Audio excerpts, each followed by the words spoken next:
तीन बहनों की लालची भाभी। करिश्मा, रेशमा और मनीषा तीन बहनें हैं। उनका एक भाई भी है, मयंक। मयंक अपनी बहनों को बहुत प्यार करता है, लेकिन मयंक की पत्नी सविता इस मामले में मयंक से बिल्कुल ही अलग है। वो अपनी ननदों का जितना बुरा कर सकती है उतना बुरा करती ही रहती है और अपनी ननदों पर हुक्म भी चलाती है। करिश्मा, करिश्मा, तुमने अभी तक नाश्ता नहीं बनाया? तुम्हारे भैया को ऑफिस जाने में देर हो रही है। हाँ भाभी, बस अभी बनाती हूँ। करिश्मा, तुम ये ढीलापन छोड़ दो। कल को पराये घर जाना है। वहाँ अगर तुम इस तरह से काम करोगी तो लोग क्या कहेंगे कि माँ ने और भाभी ने कुछ सिखाया नहीं। और तुम्हारी दोनों बहनें कहाँ हैं? रेशमा मार्केट गई है और मनीषा सो रही है। क्या? सुबह के 8 बज रहे हैं और ये महारानी अभी भी सो रही है? ये कहते हुए सविता अपनी सास दुर्गा देवी के पास जाती है। माँ जी, देख रही हो अपनी बेटियों के तौर तरीके? क्या हुआ बहू, सुबह सुबह क्या कर दिया मेरी बेटियों ने? अरे एक तो अभी अभी उठकर किचन में गई है, दूसरी सुबह सुबह बाहर चली गई और तीसरी अभी तक सो रही है। क्या करूं मैं इन तीनों का? मैं तो परेशान हो गई हूँ। जा जाकर उठा उसे और रेशमा से मैं बात करती हूँ। सविता सीधा मनीषा के कमरे में जाती है और उससे कहती है, महारानी जल्दी उठो, सूरज सर पर आ गया है। भाभी थोड़ी देर और सोने दो ना, मैं रात को लेट सोई थी। वो क्या है ना, यूनिट टेस्ट चल रहे हैं। शराफत से उठती है या नहीं, या फिर पानी की भरी बाल्टी डालूं तेरे ऊपर? नहीं नहीं भाभी, मुझे बिस्तर में नहीं नहाना, उठती हूँ मैं। मनीषा जल्दी से उठकर बाथरूम में चली जाती है। सभी आराम से बैठकर नाश्ता कर रहे होते कि तभी रेशमा बाजार से हाथ में सामान लिए आ जाती है। रेशमा को देखते ही सविता उस पर बरस पड़ती है। लो, आ गई महारानी। ऐसा भी क्या सामान लाना था जो सुबह आंख मलते ही बाजार की तरफ रवाना हो गई?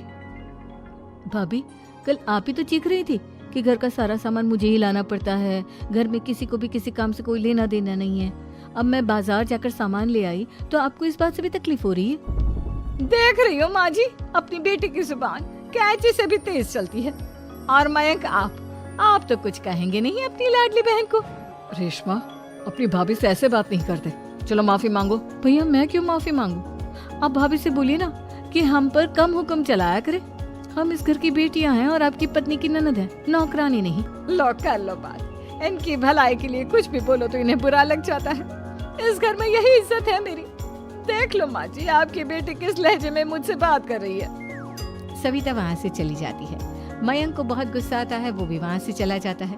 फिर करिश्मा रेशमा को समझाती है।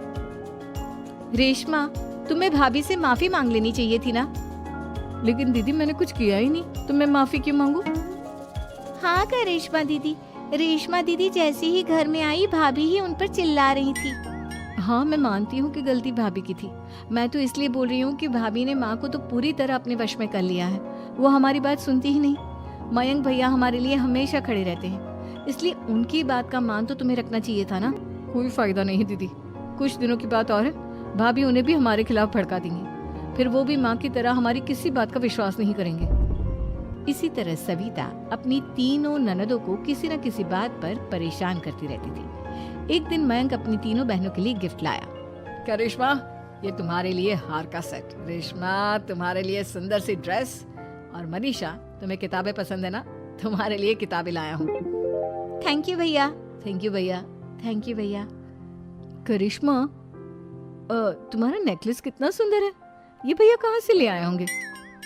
मैंने भैया को 3 दिन पहले फोन पर ये डिजाइन दिखाया था और आज भैया ये ले आए। सविता तो अपनी ननदों के गिफ्ट्स देखकर जल गई और करिश्मा का नेकलेस तो उसे भी बहुत पसंद आया था। अपनी बहनों के लिए कितना अच्छा नेकलेस लेकर आए हैं, मुझे कभी कोई गिफ्ट नहीं दिया। मैं आज ही ये हार चुरा लूंगी। रात में सविता करिश्मा का हार चुरा लेती है और इसी तरह उसे अपनी ननदों की जो भी चीज अच्छी लगती वो उसे मांगती नहीं, बल्कि रात के अंधेरे में चुरा लेती।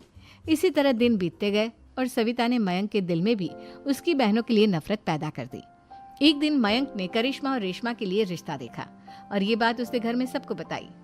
माँ, करिश्मा और रेशमा के लिए बहुत अच्छा रिश्ता आया है। वो लोग कल इन्हें देखने आ रहे हैं। आप और सविता मिलकर सारी तैयारी कर लेना।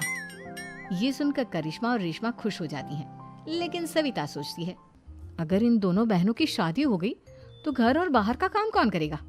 मनीषा तो एक नंबर की कामचोर है, उससे तो किसी बात की उम्मीद लगाना ही बेकार है। मुझे इस शादी को रोकना होगा। अगले दिन सभी लड़के वालों के स्वागत की तैयारी करने में लगे होते हैं। तभी मयंक अपनी बहनों से आकर कहता है, तैयार हो गई तुम दोनों? देखो दोनों लड़के बहुत अच्छे हैं, मैं कोई कसर नहीं छोड़ना चाहता, इसलिए तुम उनके सामने अच्छे से बिहेव करना और अपनी भाभी से लड़ने मत लग जाना। करिश्मा, तुम वो नेकलेस पहन लो ना जो मैं तुम्हारे लिए लाया था। भैया मैं बहुत देर से वो नेकलेस ढूंढ रही हूँ, लेकिन मुझे मिल ही नहीं रहा। क्या तुमने नेकलेस खो दिया? तुम्हें पता भी है वो कितना महंगा था? तुम कोई काम ढंग से नहीं कर सकती। मयंक गुस्से में वहां से चला जाता है। थोड़ी देर बाद लड़के वाले भी आ जाते हैं। वो दोनों बहनों को पसंद कर लेते हैं और रिश्ता पक्का हो जाता है। लेकिन सविता के दिमाग में तो कुछ और ही खिचड़ी पक रही थी। वो पंडित जी के पास करिश्मा की कुंडली लेकर जाती है और उन्हें पैसे देकर करिश्मा की कुंडली बदलवा देती है। जब लड़के वालों के पास करिश्मा की कुंडली जाती है तो वो दुर्गा को फोन करते हैं। बहन जी, हमने करिश्मा की कुंडली अपने पंडित जी को दिखाई थी। आपकी बेटी की कुंडली नहीं बल्कि दोषों का पिटारा है। देखिए, मैं और मेरे पति इन सब बातों में बहुत विश्वास करते हैं, इसलिए हम आपकी बेटी से अपने बेटे की शादी नहीं करा सकते। इस तरह करिश्मा का रिश्ता टूट जाता है और सभी घर वालों को बहुत दुख होता है। अब कविता सोचती है, चलो करिश्मा का तो रिश्ता टूट गया, अब रेशमा का भी रिश्ता तोड़ना है। क्या करूं? अब सविता आवाज बदलकर किसी अननोन नंबर से रेशमा के होने वाले ससुराल में फोन करती है। हेलो, मैं कौन हूँ कौन नहीं ये आपके लिए जानना जरूरी नहीं। बस इतना सुन लो कि रेशमा का 2 साल से किसी के साथ अफेयर चल रहा है। बस रेशमा का रिश्ता तोड़वाने के लिए सविता का इतना कहना काफी था। अब रेशमा का भी रिश्ता टूट गया।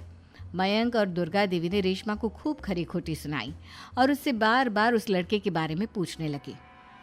आप दोनों मुझे क्यों परेशान कर रहे हो? अरे कोई लड़का होगा मेरी लाइफ में तो मैं बताऊंगी ना, जब कोई है ही नहीं तो कहाँ से लाऊं मैं कोई लड़का? तो तेरे होने वाले ससुराल वालों को फोन किसने किया था? माँ मैं नहीं जानती किसने फोन किया था, मैं सच कह रही हूँ। मैं तो पहले ही कह रही थी इसकी लगाम खींच कर रखो, लेकिन मेरी सुनता ही कौन है। आप चुप रहिए भाभी, ये सब आपका ही किया धरा है। अब तीनों बहनों को विश्वास हो जाता है कि ये सब उनकी भाभी ही कर रही है। तीनों बहनें अपनी भाभी को सबक सिखाने के लिए एक वकील कर लेती है और घर में हिस्सा मांगना। देखो भैया, माँ बाप की जायदाद में जितना बेटों का हक होता है उतना ही बेटियों का, इसलिए इस घर के 4 हिस्से होंगे और हमें अपना हिस्सा चाहिए। मैंने तुम्हारे लिए क्या क्या नहीं किया और तुम इस घर में हिस्सा मांग रही हो? भैया, आप और माँ हम बहनों की कोई बात नहीं सुनते हो और भाभी हमारी शादी नहीं होने देगी क्योंकि उन्हें लगता है कि आप हमारी शादी में ज्यादा पैसा लगाओगे और उन्हें हम जैसी फ्री की नौकरानी कहाँ मिलेगी। तो हम भाभी के साथ तो रह नहीं सकते, हम बहनों को अपना हिस्सा चाहिए। अरे तुम्हें शर्म आनी चाहिए अपने भाभी पर ऐसा इल्जाम लगाते हुए। वो तुम्हारे बारे में कितना सोचती है। हाँ माँ, भाभी हमारे बारे में बहुत सोचती है, दिन रात बस यही सोचती रहती है कि किस तरह से अपनी तीनों ननदों को परेशान करूं और कभी मुझे पढ़ने भी नहीं देती। दोनों बहनों का रिश्ता भी तो इन्होंने ही तोड़वाया है और रात में हमारे कमरे में आकर हमारी चीजें भी चुराती हैं। इसी तरह सविता की तीनों ननदें अपनी बात पर अड़ी रही। अब कोर्ट में तारीख भी शुरू हो गई। जब सविता को लगा कि उसकी तीनों ननद इतनी आसानी से नहीं मानने वाली, तो उसने अपने पति और सास को सारी सच्चाई बता दी और अपनी तीनों ननद से माफी मांगी। मयंक और दुर्गा को भी अपनी गलती का एहसास हो गया। अब सविता खुद करिश्मा और रेशमा के लिए अच्छा रिश्ता ढूंढती है और उनकी शादी करवाती है।